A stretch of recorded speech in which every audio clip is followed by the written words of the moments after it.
오는 16일 거리두기 조정안 발표에서 헬스장과 노래방 등 집합 금지 업종에 대한 영업금지 조치가 완화될지 주목됩니다. 자영업자들은 더 이상은 버티기 힘들다며 실효성 있는 대책을 마련해달라고 호소했습니다. 엄윤주 기자가 취재했습니다.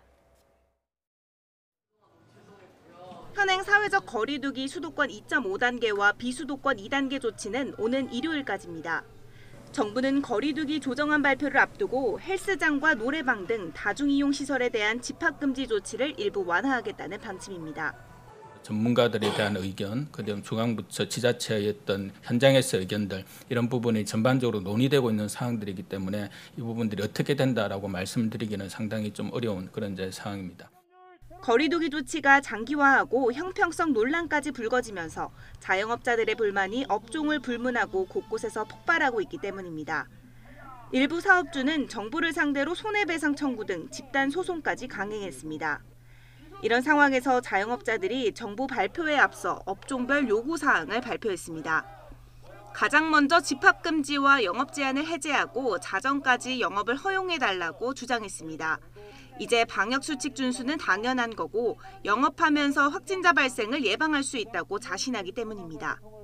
실내 체육시설의 업종 특성에 맞는 방역 대책으로 실내 체육시설 운영자들의 최소한의 생계를 보장하라.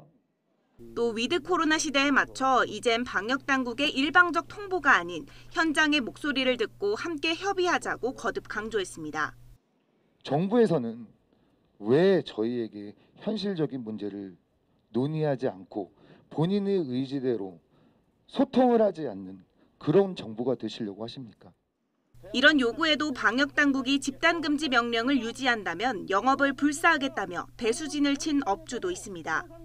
우리의 요구사항이 관철되지 않을 때에는 2021년 1월 18일부터 대한볼링경영자협회 소속 모든 볼링장은 정부의 사회적 거리두기 방역 지침에 불구하고 정상적으로 영업할 것을.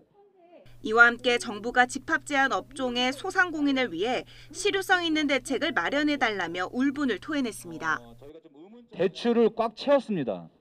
대출이 집합금지로 인해서 7천만 원이 넘어가면은 추가 대출이 전혀 안 됩니다. 그럼 추가 대출이 전혀 안 되는데 1,000만 원, 2천만 원에 대한 정책이 나오면 뭐합니까?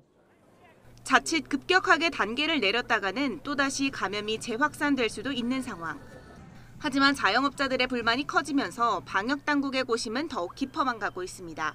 YTN 엄윤주입니다.